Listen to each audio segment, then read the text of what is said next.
welcome to Something Witchy, a Sabrina the Teenage Witch rewatch podcast. I'm Laura Cotter. And I'm Sky Orchard. And I learned my lesson about talking about current events when we were recording 3 weeks out. So we will not be discussing current events today because they're probably worse 3 weeks from now.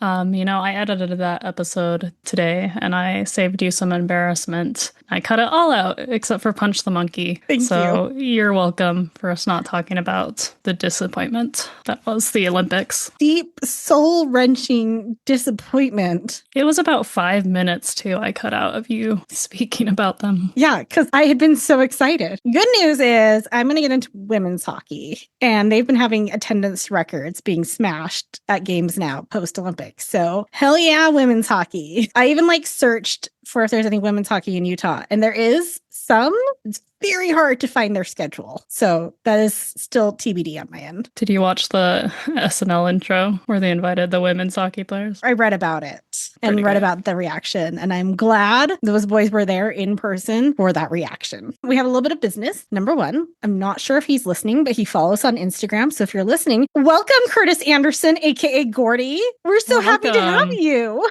As a follower, at least. Gordy and I exchanged 2 DMs on Insta. Calm down. He sent me a heart reaction to us sharing the story. And I said, oh my gosh, we're the biggest fans, as you can tell. And then he heart reacted that. So I'm counting that as a conversation.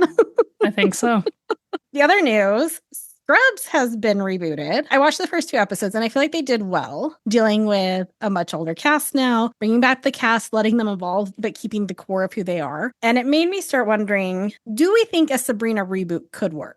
I've been thinking about this and I have a lot of feelings on this because I know how the series ends and I know you don't know yet how the series ends. I don't think it could work. I think because where she'd be at in her life right now, it would have to be about she's training a young witch or she's training her kids. It could not be centered around her, I don't think anymore. Yeah, I was going to say, I feel like it would have to be similar to the Buffy reboot that's happening where it's focused on, a new main character with. Yeah, because I think if Sabrina is, in her 40s and still learning the same lessons week after week, it's a little less endearing. Sabrina the middle-aged witch. Sabrina the menopausal witch.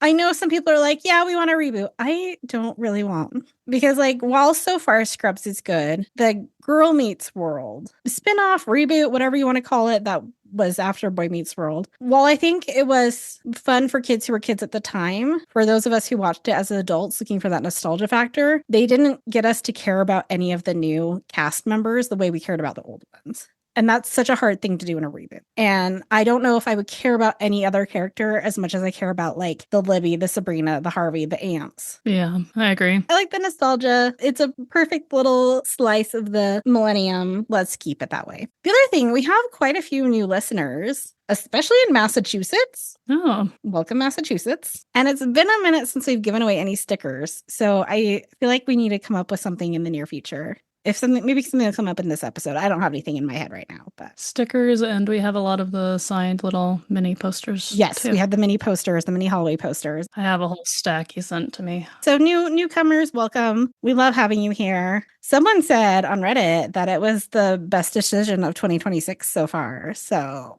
Ooh, I'm not sure how high of praise that is given this year. What has your 2026 been like? That's what I need to know. Is it like the rest of the world's where it's there's not many highs? Because yeah. I'm choosing to believe this person's had a great 2026 and we are the cherry on top. They don't live in the US. They don't know. They've never even heard of the US. Just this podcast coming from within this weird country called the US. Okay, so our question prompt. I didn't know what to do for a question for this one. So I'm like, would you stick the gross Libby thing in your brain? So I'm going to give a little backstory because this question is not really related to the episode, except for the fact that it deals with brains. So my work does this wellness program where if you do different activities, you get points. And when you get so many points, you get money. Ooh. Yeah, it's super nice. It's like I am on the health kick I have never been on in my entire life. It's so nice. So there was one I went to earlier this week, this webinar, and it was about music and our brains and how much music can affect our brains and especially our memories, because it was about aging and dementia. And it was talking about how if you play music from the time that the dementia person was in their teens, it like snaps them right back there. Like they recognize the music, they love the music, they'll sing and dance to it. And then I started thinking, what would be on my dementia playlist?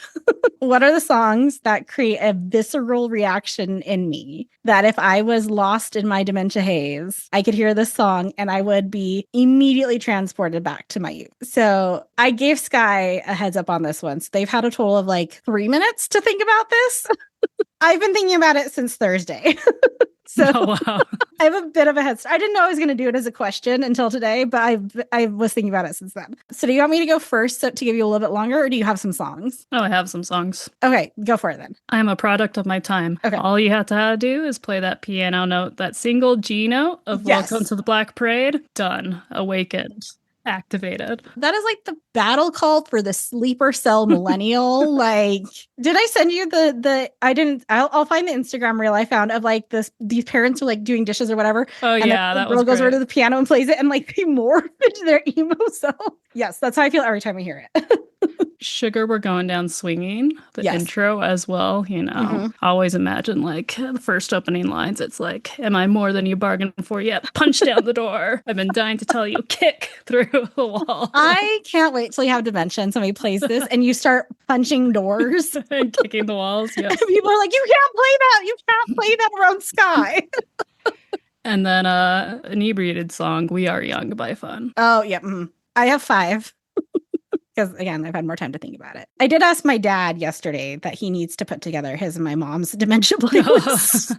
Your mom doesn't get to put together hers? They both need to do it. I think to start off, it's definitely going to be a Kesha song. And I think we have to go with TikTok because that one is just so iconic. And it was the first Kesha song. It takes me back to college when I started off like liking Kesha in an ironic way. And I was like, oh, are these songs so dumb? And then I listened to them so much in like an ironic hipster sort of way. And then I started just loving them. I Pavloved myself into Kesha fandom. Not a terrible thing to do. Kesha, and then kind of that same timeline is Yeah by Nelly, Usher, Little John. Oh gosh. My body physically convulses when I hear that song. Gosh. That's not healthy. Oh, if I'm being honest, Smack That by 50 Cent's probably on this list too, but I didn't write that down. Okay. The next one is This Is What Dreams Are Made Of by Hilary Duff. Okay. I will sing that one. I will belt it out. And the last 2 are K-pop ones because again, they're from a very specific time. So Monster by EXO and Boom Baya by Blackpink. Those will both get me going. That's my list. This will be our Instagram post for the week is our dementia playlist. Feel free to share yours when we post about it in the comments. Do you want a sticker? Do you want a sticker? Share your dementia playlist. It's kind of like a fun little like thought process of like, what are those songs that just like evict something so primal in you? Almost immediately after we finished recording, I got the following message from Laura. Corrections for tonight. Yeah is with Ludacris, Usher, and Little John, not Nelly, and Smack That is by Akon, not 50 Cent. The dementia has already started. Okay, that's enough of us chit-chatting. Time to get into the episode. This is Season 3, Episode 9. Nobody knows Libby like Sabrina knows Libby. TV guide description. Sabrina ends up on a journey through Libby a la Fantastic Voyage. Our streaming description. An out-of-control magic spaceship lands Sabrina and Salem inside Libby's brain. Still streaming. It's always streaming. Last week it was TV Guide. I think it's like been twice that we've liked TV Guide better. And like otherwise it's usually a draw. It's hard to like TV Guide because they're so inconsistent. You never know what you're going to get with the TV Guide description. Well, I looked up Fantastic Voyage because I actually read the TV Guide description in your notes before watching it. So I pulled up the Wikipedia blurb about that. It is a 1966 American science fiction adventure film directed by Richard Fleischer and written by Harry Kleiner, based on a story by Otto Clement and Jerome Bixby. The film is about a submarine crew who is shrunk to microscopic size and venture into the body of injured scientist Dr. Jan Benz to repair damage to his brain. In adapting the story into the movie, they also decide to add a Cold War element because why not? Bantam Books obtained the rights for the paperback novelization based on the screenplay and approached Isaac Asimov to write it. Because the novelization was released 6 months before the film, many people mistakenly believed that the film was based on Asimov's book. Its modern and imaginative production design received 5 nominations at the 39th Academy Awards, mostly in technical departments, winning for Best Visual Effects and Best Art Direction in Color. And you'd really have to know about a 1966 movie to understand that TV guide or that book. It originally aired November 20th, 1998. Linda Day is returning as our director, and we have some new writers. It's David Sailing and Sheldon Krasner. They are a writing team, from what I can gather, because they have all the same credits for things like Sweet Valley High, Roseanne, and Who's the Boss. And then I did a little digging trying to find out anything else about these. And I found out that Sheldon played a classic rock and oldies show in 2019 at the Scotland Yard pub in Canoga Park, California. Oh, okay. So that's the other thing he's been up to. He did not play with David. They're teammates, but not for music. Sorry, David. We only have one guest star, and our guest star actually doesn't even have a line, I don't think. It's Ahmad Stoner as Phil from Hook, Fresh Prince of Bel-Air, Roseanne, Sister Sister, Boy Meets World, and In Living Color. Who the heck is Phil? He is the kid that's looking at the poster as Sabrina's hanging it up and then gets bribed by Libby with the watch. Oh, okay. I don't think he said anything. I don't think so. But he's named. None of the other people who don't have speaking roles are named. All right, what are your overall thoughts on this one, Sky? End of last week, you were like, what is this about? And I was very sick and I was rambling about switching noses. Then at the very end, I said, or it's gonna be a magic school bus scenario where they go up her nose. And gosh darn it, if Sick Sky didn't nail it on the head and I did not even realize it, the pure genius that comes from my brain when I'm miserable and suffering. You sure did it. You played it stone cold too. Like I was proud of you. No giving it off. So I'm taking my roses and orchids here. It was a weird episode. That's all you can say about an episode where you're flying into someone's brain there, but it was good. It was a lot of back and forth, and it was hard to write my notes and also pay attention to what was going on through the screen. I had to rewatch the second half. I don't like this episode. Okay. Part of it's because it's the icky factor. It feels again like the finger flu. I feel like finger flu is worse, but I also don't like the drippy snot dangle. Don't like that. Anti that. I feel like we've been down this road of Libby needs to have more. We spent a whole episode learning that there's more to Libby and putting her back together. At least there was character growth. And in this episode, with her nemesis, Sabrina did not stoop to mental manipulation. Although with her best friend, she went down that pathway. So at least she learned that lesson. I feel like there's more here with Libby than just we've established that she has reasons for being the way she is. And I don't know. I feel like there was a different way to do this. And I really don't like the dangle snot. So you would not be a Magic School Bus person? No, I like that episode of the Magic School Bus. I think it's cool because that's cartoon and I don't see dangle snot when we're driving around Ralphie's bloodstream. For the first 13 minutes of this episode, I thought they were talking about a poetry bench. And that was a very different twist on what this is about. Poetry bash. I want to blame it on the subtitles. I feel like the subtitles said bench and I just didn't question it. And I was like, oh, we're going to have like a commemorative bench. And then I was like, that's weird that we're outside reading poetry from the bench. I just went with it. Bash. Poetry bash. Which is also a stupid thing to spend the alumni money on because it's a one-off thing. Do something that improves the school, not like a one-off activity. These alumni need to hold an audit of where their funds are going. Both ideas are bad. to start. We get an outside shot of the house, and someone is walking their dog, which I think is the very first time we've seen anybody outside of the house in an opening shot. Hilda and Zelda get back from grocery shopping in the other realm, where they casually clone cashiers. Zelda gives Salem cereal. Honey frosted fruity cocoa sugar clumps made with real candy. Salem replies, but I asked for something sweet. And Hilda gives Sabrina bubblegum. Bubblegum? So this is all part of a nutritious breakfast? Asks Sabrina. I mean, they can't have pancakes. Does she have pancake-flavored bubblegum? Ooh. Salem notices you can send in box tops of the cereal to get a replica of the Epsilon 3, which was first used in Other Realm Earth Landing. Salem is determined to get it. Sabrina blows and pops a bubble, with Hilda warning her that it can be very loud. We get a shot of the sonic blast knocking down a building. And that is footage of the 1972 demolition of Traymore Hotel in Atlantic City. Google image search came through this time. Whoa. Did not on the Canadians, did on this one.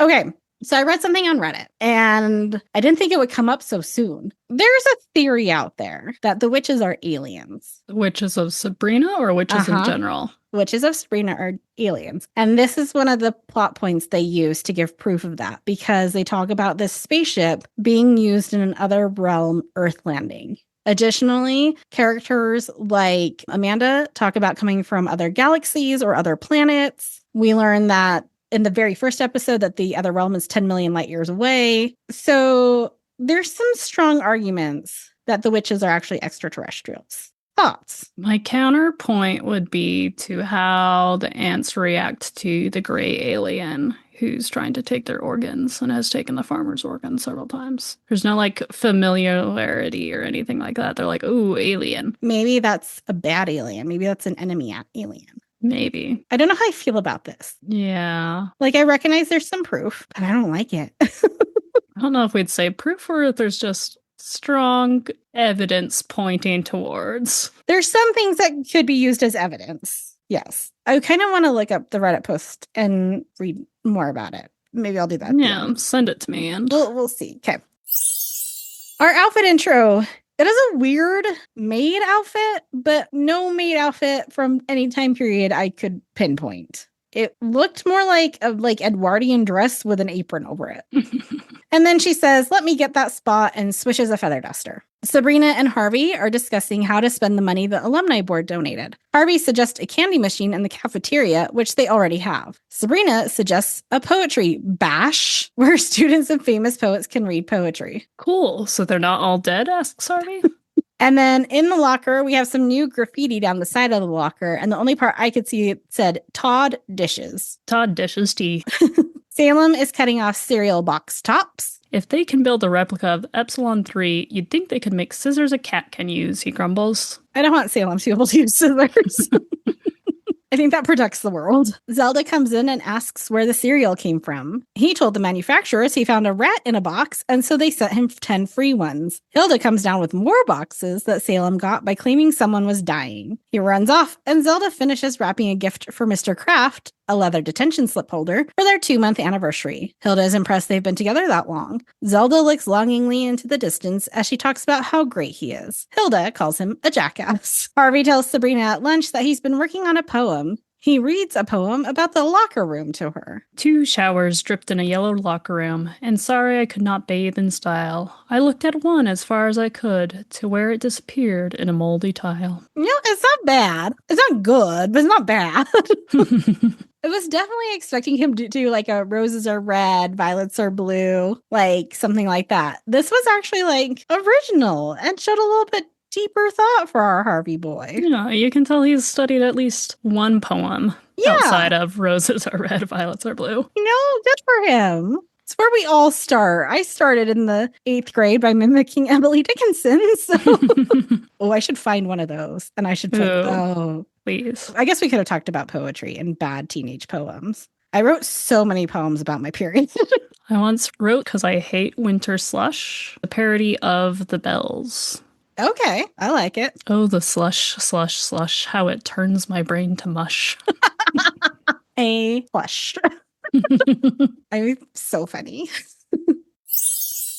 Mr. Kraft comes in to talk about the alumni money project. The only one he liked was buying a throne for the homecoming queen. Unfortunately, Miss Quick voted for Sabrina's poetry bash. There will be a campaign to decide. How will you lose? Oh, let me count the ways, Mr. Kraft tells Sabrina. And in the background, there's an abstinence poster with a very happy girl smiling on it. And it said something like abstinence, the club 100%. And I couldn't read the next little bit, and it says can enter. It looked like to me, at least, that it said abstinence, the club 100% can guarantee, or the 100% guarantee. Oh, the club with like a 100% guarantee. Oh, that makes so much more sense. I was like, yeah, it's the club. Everybody can join, I guess. Like, sure. Everybody join the abstinence club. Okay. A lot of abstinence posters in this school. We have a montage. Sabrina is hanging up a poster and Phil is looking at it. And then Libby walks by, bribing people with watches with her face on them. I'd love a Libby watch. That was a fantastic watch. I kind of want a Libby watch. Sabrina is wearing a sandwich board about Maya Angelou, and Libby trips her. We have a shot of a poetry bash with no famous poets and only Harvey reading as Miss Quick and Sabrina exchange a worried glance. Which, if they could already do the poetry bash, why are we asking for money for it? I think the money brings the actual talent to get people to come. You know how much money you would need to get Maya Angelou? Maybe she does like charity work for a small fee. For a high school in Massachusetts? All right.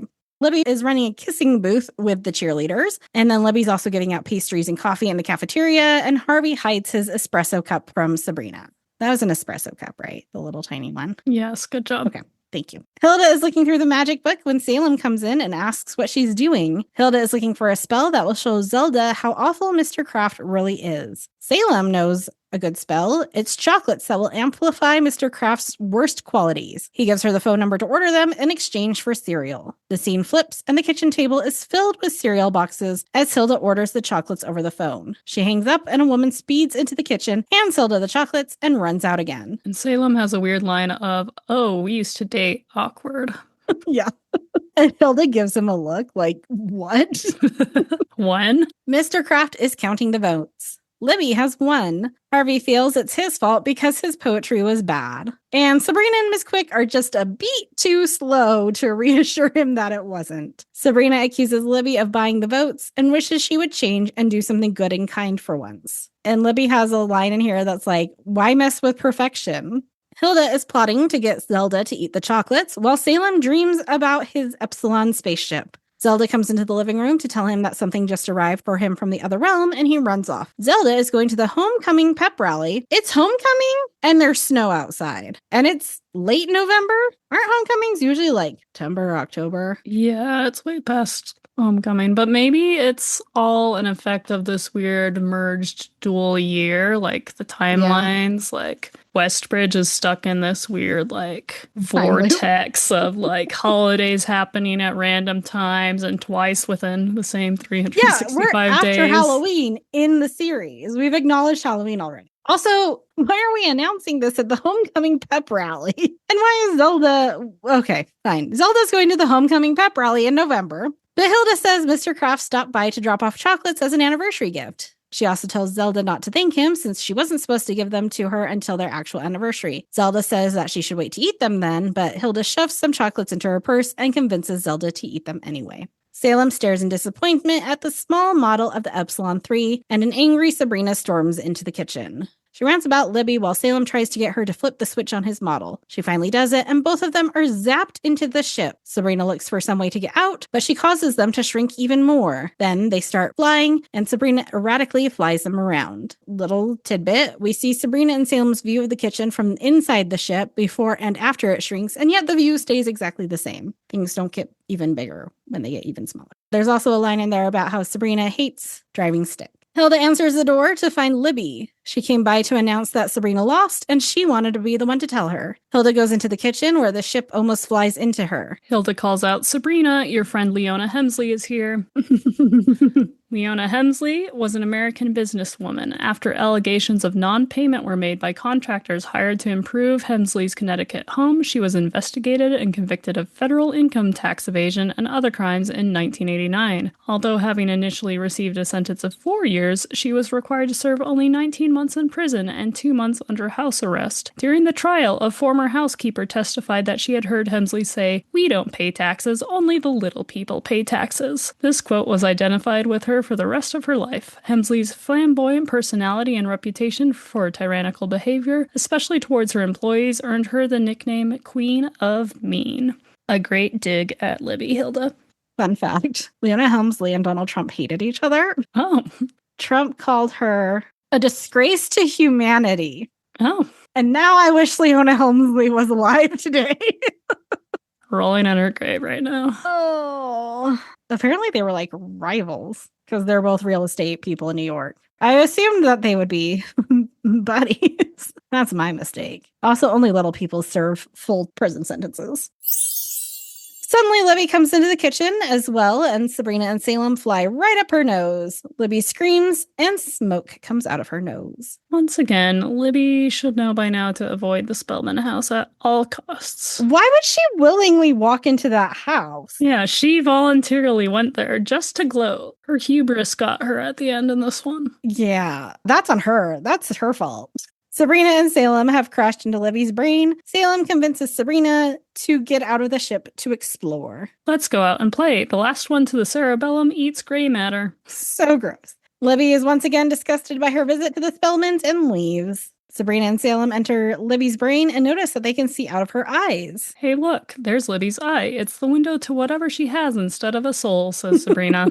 Sabrina tries to zap them out, but it doesn't work. Salem tells her magic can't work inside of mortal's brain, and he just found out about that on an episode on the Witch Discovery Channel. Zelda is at the school and asks Miss Quick if she's seen Mr. Kraft. Miss Quick tells her to follow the sound of unwarranted hostility. Zelda notices him down the hall as she eats a chocolate. Magic pings, and Mr. Kraft's voice grates on her ears. Libby also arrives at school with Salem watching along. Sabrina found a radio and tries calling for help. Hilda ends up hearing it when she accidentally almost eats the receiver in her bowl of cereal. She grabs it out of her mouth and says, "Hello?" Sabrina tells her they are stuck in Libby's brain. Hilda can't help them, though. Magic can't penetrate a mortal's brain, because she, too, watched that episode on the Witch Discovery Channel. Hilda tells Sabrina not to worry and is going to grab one of Zelda's books about the mortal brain. Everyone except Hilda is at the pep rally assembly. Zelda eats another chocolate and sees Mr. Kraft as a piece of stinky cheese that makes her want to throw up. Libby offers to buy Harvey a hoagie if he will worship at her feet.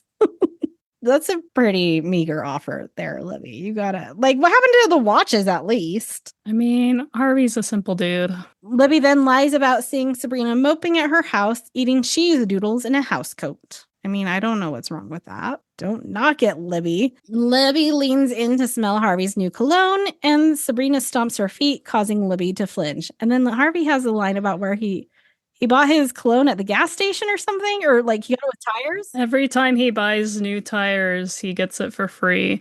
And I'm surprised they didn't use this opportunity to drop it, because he's like, oh, my mom also hates the smell or something. Mm-hmm. And they didn't drop in the, cause she's pregnant. I was surprised we didn't get the continuation of, my mom is pregnant. We need to drive that home. Although we also didn't get family secret discussion in this episode, so maybe this one takes place outside of time and space. Maybe. Totally forgot that we had a family secret thing going on. Real quick sidebar. So I have the transcript for this episode pulled up on another tab. Mm-hmm. And the part where they crash into Libby's brain, the description says, "The genuine replica of the Epsilon 3 spaceship. The ship comes to a crashing halt, and the intrepid Libby knots look up." Oh, gosh. That is good. Why didn't they use that in the episode? Hilda has found something about being stuck in a brain and radios Sabrina. They have to go out the same way they came in by making Libby sneeze. Or they have to kick a hole through her temple. Hilda says she'll keep looking, then asks if Sabrina has seen Zelda and Mr. Kraft. Sabrina starts to brainstorm. Look at you. Ways to make Libby sneeze. Maybe she just needs to stimulate the right part of the brain tissue. Sabrina starts to poke around, causing stuff to ooze out of Libby's brain. Salem says everything still seems okay, but then we see Libby walk around the assembly like a monkey. Sabrina shoves the oozing stuff back, and Libby straightens back up. This episode is so gross. Mr. Kraft is leading the assembly as Zelda eats another chocolate and now sees Mr. Kraft in an outfit that I could only describe as out of Babes in Toyland, but per the transcript, the description for this outfit is a pair of turquoise lederhosen over a striped short-sleeved top and a silly turquoise hat with a bauble on top. Is that really what polka band leaders wear? Mr. Kraft brings Libby up on stage to applause. Zelda has an internal thought of, why is he allowed to live? Sabrina says she's not touching anything else until she hears from Hilda, but then slips and trips on a vein, causing the lights to go out in the brain and Libby to lose her eyesight. Mr. Kraft asks what's wrong as Zelda eats another chocolate, and now he looks like a punk rocker. And per the transcript, it says, so this is how a polka band leader dresses. Dirty leather jacket and chains with a spiked Mohican punk hairdo. Zelda starts practicing what she'll say to break up with him. Dear Willard, I'm breaking up with you because you dress like an imbecile.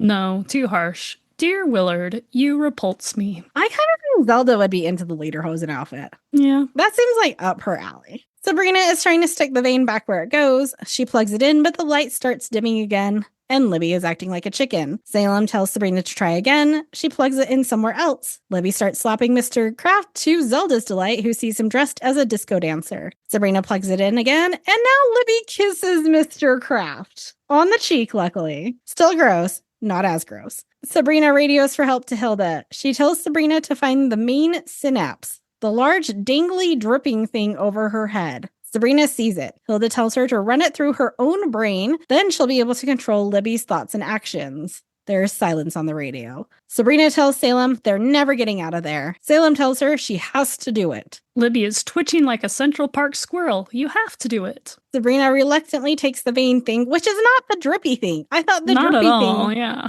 It was gross for no reason. We didn't need the snot drip. Laura is traumatized for nothing. Nothing grosses me out like snot drips. It's the worst. Sabrina reluctantly takes the vein thing, shoves it into her forehead, and says, "Did it work?" Libby repeats what she says, and Mr. Kraft asks, "Did what work?" Libby says she was demonstrating what it would be like if there were no homecoming queens. And Mr. Kraft says something like, "Everyone would hit me?" Mr. Kraft tells Libby they're waiting for her speech. Salem tells Sabrina she has to walk for Libby as Mr. Kraft goes up to get a kiss from Zelda, who sees his face as distorted like a funhouse mirror. She pushes him away and runs out. Sabrina has to give Libby's speech. She realizes she can make Libby say anything she wants, including admitting that she bought the votes and that the poetry bash is a better idea. I think even a poetry bench is a better idea. Hilda radios in, asking if she made Libby sneeze yet, but Sabrina isn't ready to leave. She plugs the vein back into her head, vein, nerve, I don't know, some gross thing, and starts to give the speech, but pauses. Sabrina can't do this. The change has to come from within Libby. We are inside Libby, Salem shouts.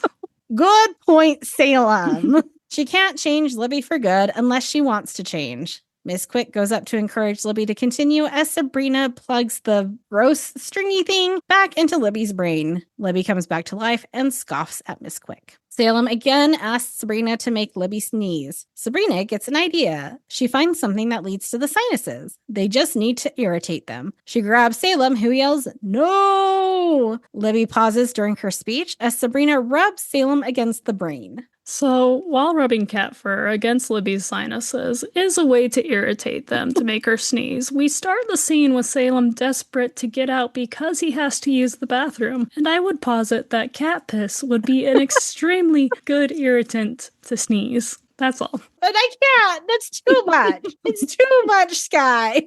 We can't do that. It's a children's show. The other thing that was brought up is that in the episode where Libby and Sabrina switch personalities and Libby goes over to Sabrina's house, she's holding Salem and like petting him, and she's fine. All right, so she's rubbing Salem against the brain. Libby starts to inhale, and Sabrina and Salem run back to the ship just in time as Libby sneezes. They're outside in the gym, heading straight toward a yawning Harvey's mouth. Sabrina zaps him out just in time, and Harvey swallows the tiny ship. Salem says, if that's anything like a hairball, he should eat some grass. Bring it right up. And then Harvey says, I think I swallowed my gum. Was I chewing gum? Also, they specify that you can't use magic inside of a mortal's brain. If he was inhaling, they would have gone into his lungs. Could they pop themselves out of lungs? Is that okay? Who knows? Sabrina walks towards the seats. Like, I love how she just appears off to the side and no one notices. She walks towards the seats and Harvey asks where she was. She says she had to take Salem to the vet and then takes off again. Zelda arrives back home with Mr. Kraft following after her. Hilda watches gleefully as Zelda tells Mr. Kraft to get lost. Mr. Kraft doesn't understand and asks to give her his anniversary gift. Zelda says she already got the chocolates, then realizes Hilda gave them to her. Zelda chases Hilda upstairs. Libby is telling everyone that the throne is evil and made her act weird and is getting rid of it. Ms. Quick tells Sabrina this means she can have her poetry bash after all. Harvey is thrilled. He has a new poem. He starts to recite it when Sabrina zaps the fire alarm. In our end tag, everyone is reading poetry. Harvey's starts off, where the women come and go, talking of early bird specials at Coco's. And then Sabrina, who says, oh, Westbridge, you tempt me with your soft spring mornings, your grease-saturated clam cakes, your breadcrumb coatings. Imagine getting clam cakes for your school lunch. Lastly, we have Mr. Kraft, who says, through love's tortuous path, I have wandered only to find the happiness I have longed for. I have laid bare at my feet. And a rotten tomato gets thrown at him, and apparently it is thrown by Maya Angelou. Congrats, Maya Angelou. That is our episode, and I don't have to watch it ever again. Do you have a new title for this one? Sabrina on the Mind. That actually is good. I like that one. I like it better than this one. All right, we got zero reference to the family secret. Our clues are a spellman and a horn. Is that it? Sure is. All right. What's the family secret, Sky? They're aliens. Good a guess as any. Thanks, Reddit. Our next episode is season 3, episode 10, Sabrina and the Beast. Sky, what do you think it's going to be about? Well, Laura, it's going to be a tale as old as time. Ooh. Harvey's going to be turned into a beast. Only Sabrina's love can change him back, even though it's probably Sabrina's fault he's been turned into a beast. There will be no singing teapots, unfortunately. What would give you the indication that Sabrina would be at fault for something going wrong? You know, I figured that never happens, and so to make things new and interesting, it'll be Sabrina's fault this time around. I will say we get 2 clues to the family secret next week. They need to figure out a cadence, and it is not this. One is like a clue, and one is like a hint. Oh, okay. So semantics now. Like, yeah, you'll understand. You'll understand when we see it. But I will say that's a pretty good guess. That title definitely helps. Well, thank you to everyone new who is listening to this. Thank you to Curtis Anderson for following us on socials. And, you know, if you ever want to come on, you just name the date and the time and the place, my dude. It is up to you. And if you and Nate want to come on here and discuss your new podcast, well, by all means, we are happy to oblige. If you're not Curtis Anderson, but you still love us, you can like, share, rate, and subscribe to this podcast. You can email us your thoughts, your alien theories, your dementia playlists, your words of encouragement to somethingwitchypod@gmail.com and follow us on Instagram @somethingwitchypod. Until next time, stay magical.